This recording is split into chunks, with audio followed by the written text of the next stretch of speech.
نحمده ونستعينه ونستغفره ونؤمن به ونتوكل عليه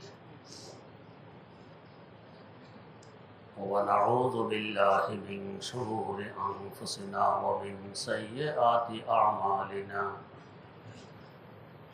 من يهده الله فلا مضل له ومن يضلله فلا هادي له ونشهد أن لا إله إلا الله وحده لا شريك له ونشهد أن سيدنا ونبينا ومولانا محمدا عبده ورسوله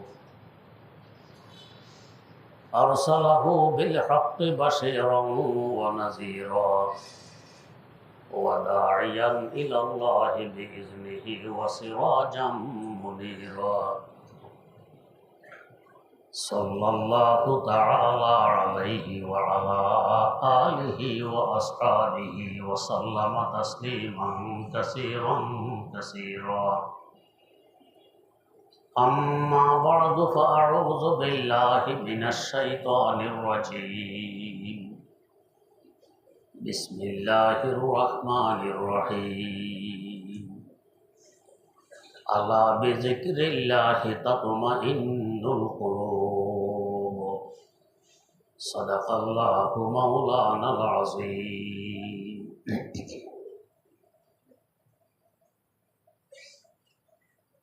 বয়ান চলছিল ইসলামের প্রথম পয়গম্বর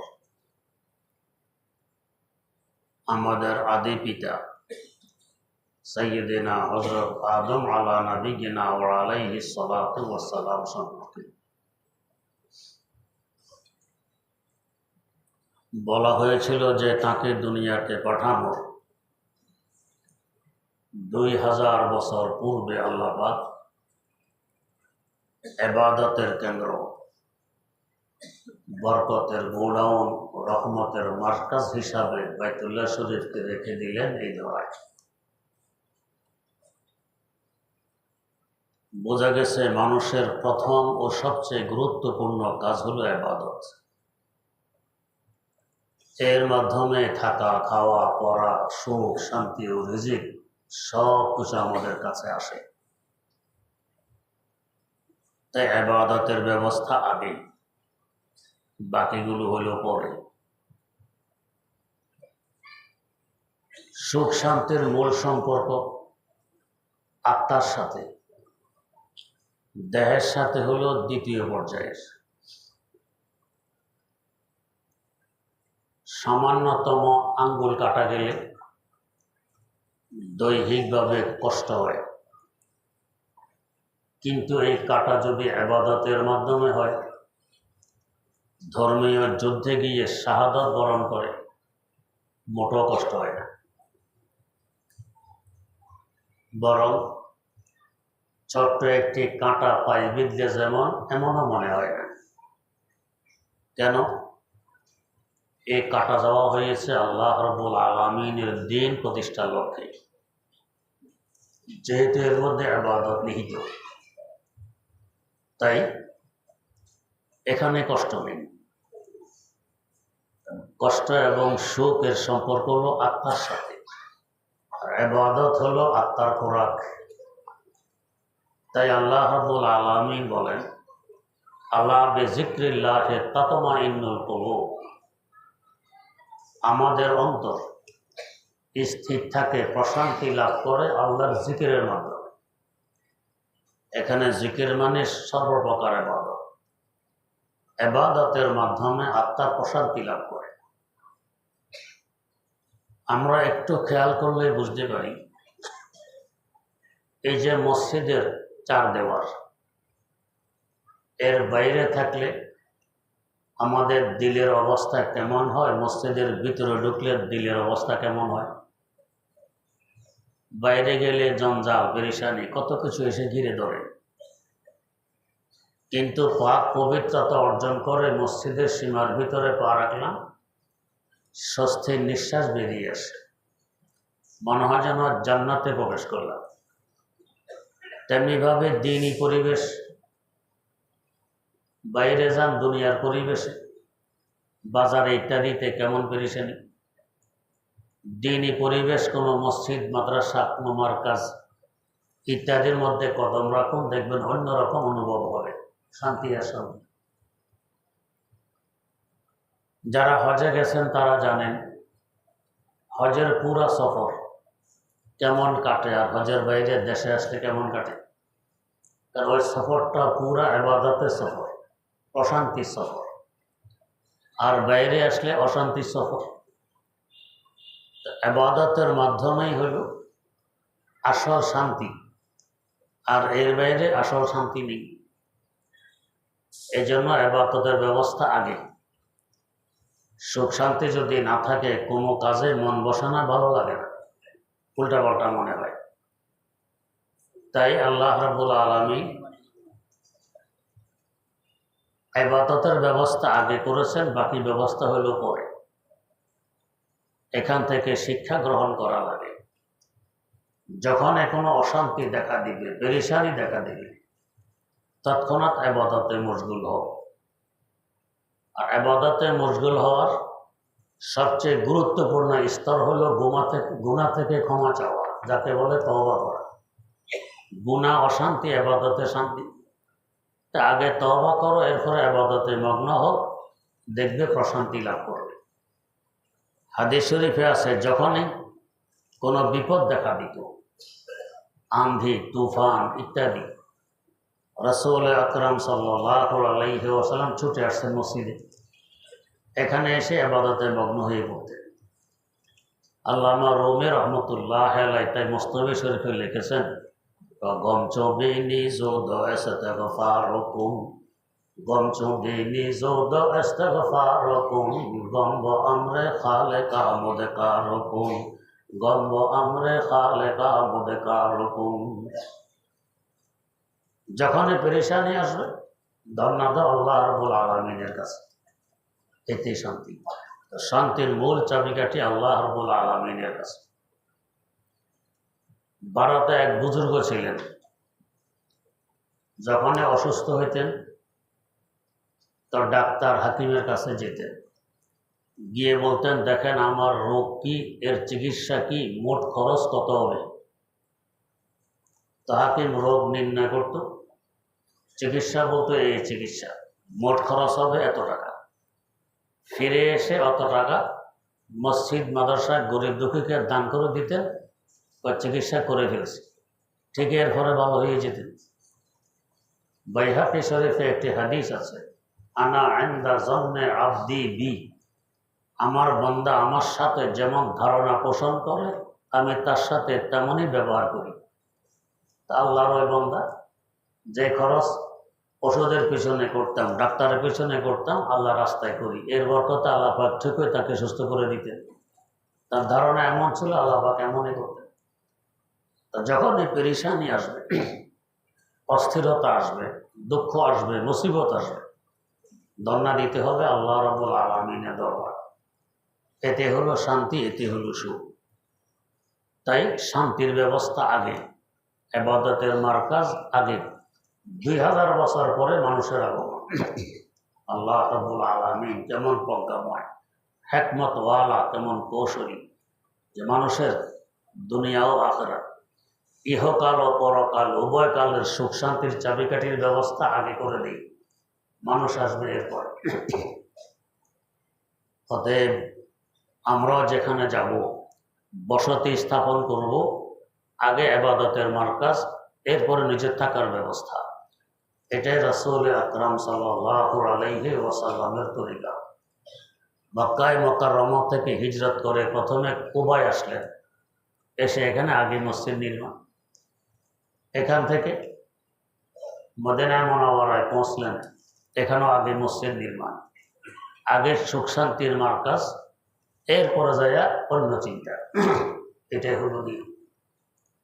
যদি আল্লাহর কোনো বান্দা ইবাদতের মাধ্যমে আল্লাহ রাব্বুল আলামিনের নৈকট্য লাভ করে এবং ইবাদতের মারকাজ মসজিদের সাথে, বাইতুল্লাহর সাথে, মসজিদে নববীর সাথে গভীর সম্পর্ক গড়ে তুলতে পারে, এর শান্তির কোনো শেষ নেই।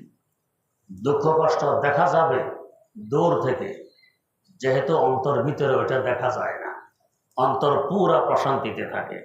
দুঃখ কষ্ট দেহের বাইরে থাকে, ভিতরে ঢুকতে পারে না শান্তি। আপনারা শুনেছেন একজন সাহাবী বিষ পড়া উঠেছে পিঠে, বিষ পড়া, আজ থেকে প্রায় ১৫০০ বছর আগের কথা। মেডিকেল সায়েন্স এত উন্নত ছিল না, চিকিৎসা কঠিন। বিষ পড়া কেমন ব্যথা, আমরা তো চিৎকার দিতাম, কিন্তু এই সাহাবী ধৈর্যের পাহাড় হয়ে পড়ে আছেন।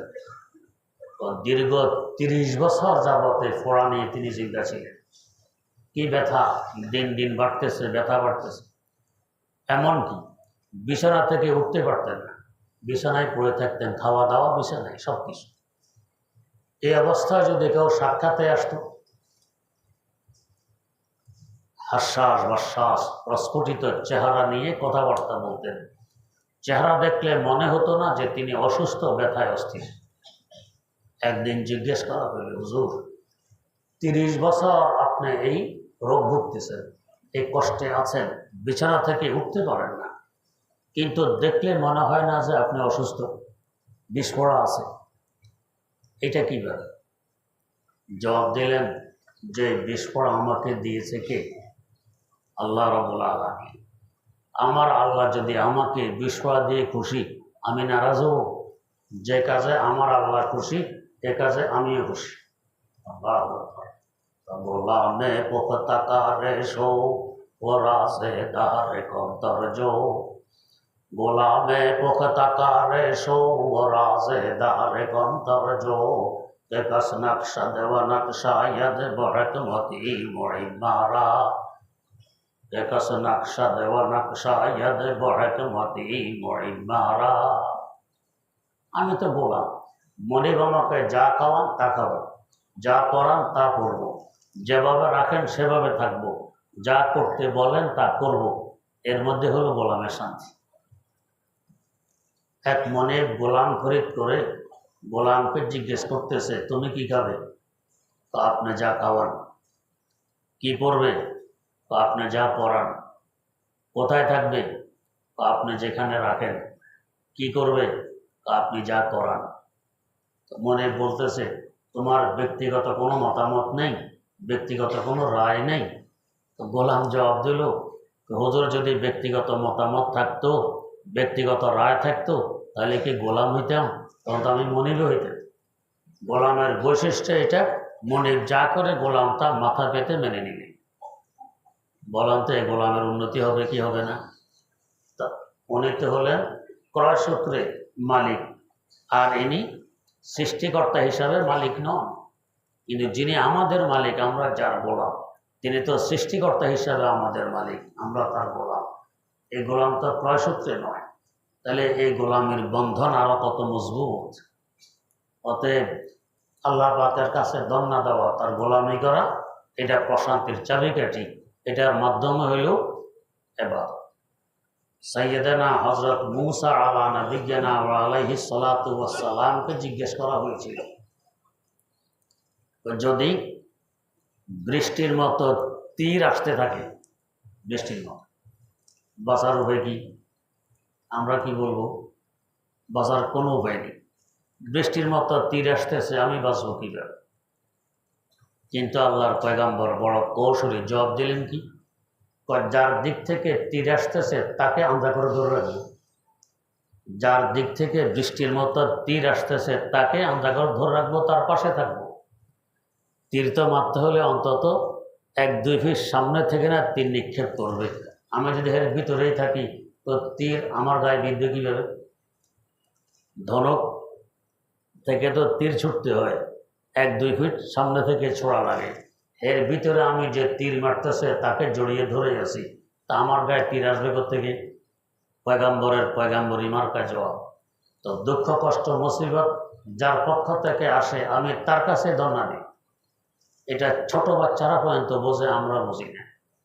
অনেক সময় অপরাধ করে বসেছে বাচ্চা, তো মা পিটায়, বাচ্চা কান্দে কি, ও মা গো, ও মা গো, আর পিটাইতেছে মা, এরপরও তার আশ্রয়স্থল মা, হেঁটাই কামনা করতেছে। সে বোঝে যে আমার আশ্রয়স্থল মা, মার কোলেই হলো শান্তি, হে বাইরে শান্তি নেই। কিন্তু আমরা এটা বুঝি না। দুঃখ কষ্ট আসতেছে আমার কর্মফল হিসাবে, যার পক্ষ থেকে আমি তার কাছে দমনা দিই, দুঃখ কষ্ট কমে যাবে।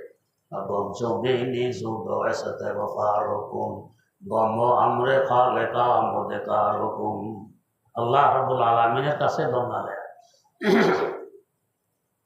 সব কিছু, থাকা খাওয়া পড়া সুখ শান্তি রিজিক সব কিছু চাবিকাঠি তো তার হাতে। এই জন্য তার কাছে দম না দিলেই প্রশান্তি। আল্লাহ পাক যদি চান আমাকে 3 দিন খাওয়াবেন না, এতে আমি খুশি। আর যদি চান মুরগি পোলাও খাওয়াবেন, এতেও আমি খুশি। আল্লাহ পাকের যেভাবে ইচ্ছা সেভাবে। হ্যাঁ, তার বিধান প্রথমে কিছু পরীক্ষা নেন। জীবনের শুরুর দিকে কিছু পরীক্ষা হয়, শেষের দিকে ফুতুহাত শুরু হয়, শেষের দিকে পাশ করে ফেলি। আমরা বুজুর্গানে দিনের শেষ জীবনী পড়ি, ইতিহাস পড়ি, শেষ জীবনী দেখি কি শান্তিতে কাটিয়ে গেছেন। খাওয়া দাওয়ার অডেল ব্যবস্থা, থাকার কত সুন্দর ব্যবস্থা শেষ জীবনে দেখেছি। শুরু জীবন তো দেখিনি। শুরু জীবন গেছে পরীক্ষার ভিতরে। হযরত নিজামউদ্দিন আউলিয়া রাহিমাহুল্লাহ, ভারতবর্ষের কে আছে তাকে চিনে না, যাকে সুলতানুল আউলিয়া বলা হয়, আউলিয়াদেরও বাদশাহ। কত বড় মানুষ, শেষ জীবনে দেখি, শুরু জীবনে দেখি না। তারিখে দাওয়াত আজিমাত নামক কিতাব খুলে দেখুন, নুজহাতুল খাওয়াতের নামক কিতাব খুলে দেখুন, শেষ জীবন কিভাবে কাটছে। উনি লেখাপড়া করতেন, ওনার পীর ও মুর্শিদ হযরত শেখ ফরিদে গঞ্জে শকর রাহিমাহুল্লাহ তাআলার কাছে। ওনার বাড়ি হলো দিল্লির বদায়ুন। লেখাপড়া করতেন পাকিস্তানের পাঞ্জাব প্রদেশ মুলতান জেলা পাকপটন এলাকার অযোধ্যা নামক গ্রামে, কয়েক হাজার কিলোমিটার দূর। আজ থেকে প্রায় 750 বছর আগের কথা। তখন যানবাহনের ব্যবস্থা নেই, রাস্তাঘাট নেই। কিভাবে এই হাজার হাজার কিলোমিটার রাস্তা অতিক্রম করে পড়তে গেছেন, এলেমের গুরুত্ব তাদের কাছে কত বেশি ছিল। পীরের কাছে পড়তেন, রমজানে বাড়ি আসবেন, মাদ্রাসায় ছুটি, বিদায় নিতেছেন। ওস্তাদ বিদায় দিতেছেন, কয়েক হাজার কিলোমিটার সফর করে বাড়ি আসবেন। এই সফরের খরচ, পথ ভাড়া কিংবা খাওয়া দাওয়ার খরচ হিসাবে 1 টাকাও ওই মুহূর্তে তার কাছে নেই। খালি হাত সফর করবেন, একমাত্র আল্লাহর উপরে ভরসা। চিন্তা করেন কেমন আস্থা তাদের উপরে, তাদের আল্লাহর উপরে, যে আমি যার গোলাম, তিনি যেভাবে রাখেন সেভাবে তো আমি খুশি। আল্লাহ খাওয়াইলে খাবো, না খাওয়াইলে উপবাস থাকবো। এক ফকিরকে জিজ্ঞেস করা হয়েছিল, ভাই কিভাবে চলো, সংসার কিভাবে চালাও? কয় যে মাঝে মধ্যে আমি চালাই, মাঝে মধ্যে আল্লাহ চালায়। মাঝে মধ্যে আল্লাহ চালায়, মাঝে মধ্যে তুমি চালাও। কি অর্থ? তো ভিক্ষা শিক্ষা করে কিছু পাইলে আল্লাহ চালাইল, না পাইলে উপবাস শুয়ে রইলাম, আমিও চালাইলাম। তো এটাই কিন্তু গোলামের নিয়ম। আল্লাহ যেভাবে চালান সেভাবে আমি চলব। আল্লাহ 1টি টাকাও তার হাতে নেই। ওস্তাদ যে তেমন কিছু দিয়ে বিদায় করবেন, ওস্তাদেরও সেই সামর্থ্য নেই। বিদায়ের সময় লেখা আছে কিতাবে, ওস্তাদের কাছে মাত্র 1টি টাকা ছিল, 1 টাকা, একটা রৌপ্য মুদ্রা। বিদায়ের সময় এই 1 টাকা ছাত্রকে দিয়ে বিদায় করে দিলেন। আজকে যে ওস্তাদ ইফতার করবেন, সেই ইফতারের ব্যবস্থাও ছিল না, আছে পুঁজি 1 টাকা, এটাও ছাত্রকে দিয়ে বিদায় করে দিলেন। কেমন ওস্তাদ চিন্তা করুন।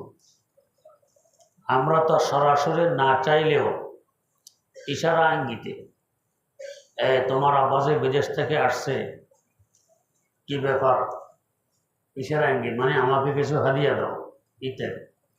কিন্তু কেমন ওস্তাদ, উল্টা ওস্তাদ 1 টাকা ছাত্রকে দিয়ে বিদায় করে দিলেন।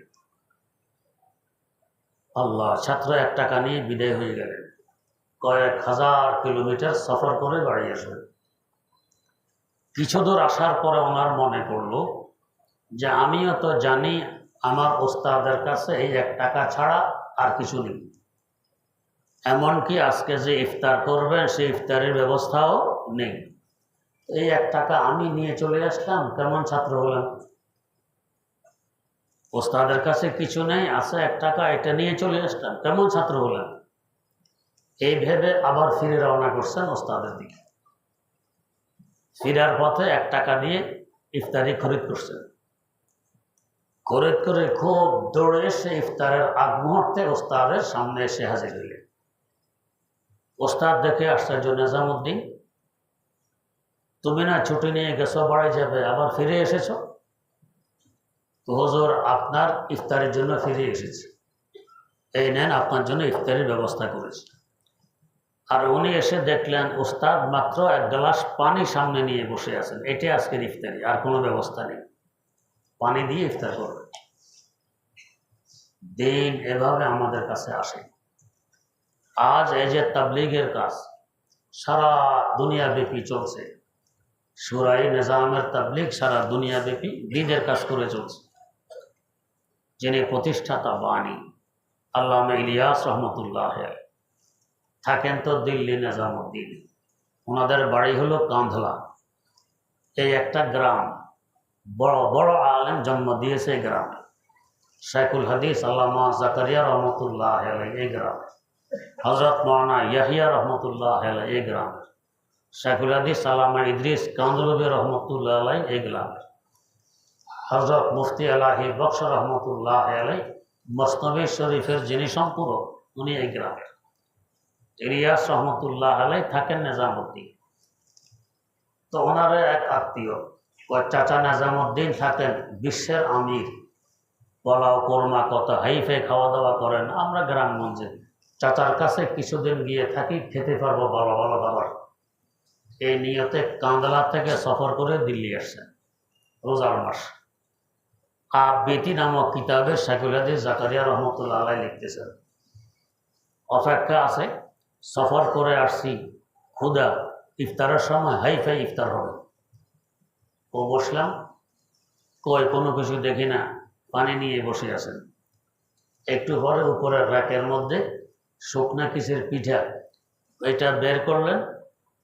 চাচা একটু চাবাইলেন, পানি খেলেন, আলহামদুলিল্লাহ, মনে যেন ব্যস্ত নিয়ামত খেয়ে নিলেন। এই অবস্থা, আলহামদুলিল্লাহ।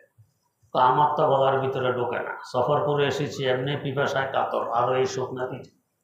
যাক, ভাবলাম খাওয়া দাওয়ার সময় নিশ্চয়ই হাইফাই ব্যবস্থা হবে। ও মাগরিবের পরে লম্বা নিয়ত বাঁধলেন আওয়াবিলের, পড়ায় এসার আগ পর্যন্ত।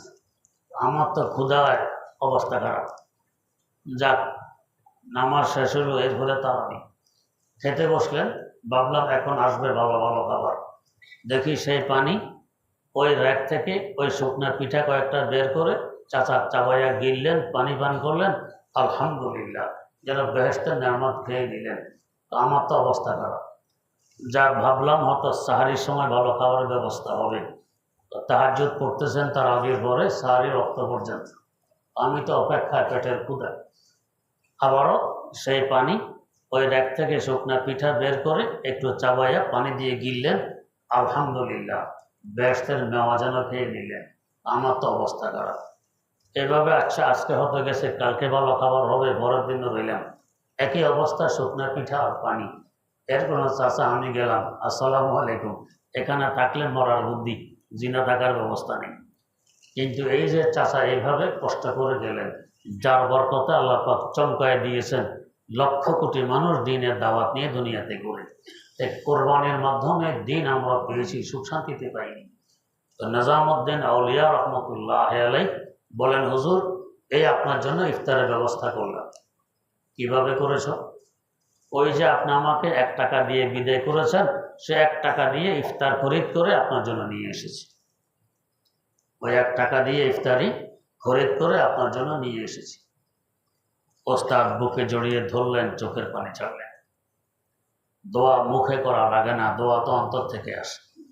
তো একসময় তো এই কষ্ট সহ্য করে এলেম অর্জন করছেন, কিন্তু পরবর্তী জীবন, ওনার জীবদ্দশায় লক্ষ লক্ষ মানুষ ফিরেই ওনার দরবারে খেয়ে গেছে, আর 750 বছর যাবৎ এখন ওনার নামে খায়। কত জায়গায় ওনার নামে এখনো চলতেছে। তো আল্লাহ, তো আল্লাহ রাব্বুল আলামিনের বন্দেগীর মধ্যে হলো আসল শান্তি। খাওয়া দাওয়ায় শান্তি নেই। ওনারা খাওয়া দাওয়া কষ্ট করছেন শুরুর দিকে, বন্দেগীর মধ্যে ত্রুটি করেননি, যার বরকতে শেষ জীবনে আল্লাহ পাক এই শান্তিও দিয়ে দিয়েছেন। দুনিয়ার অভাব অনটন রাখেননি, আর আখিরাতের তো বাদশা আসেনি।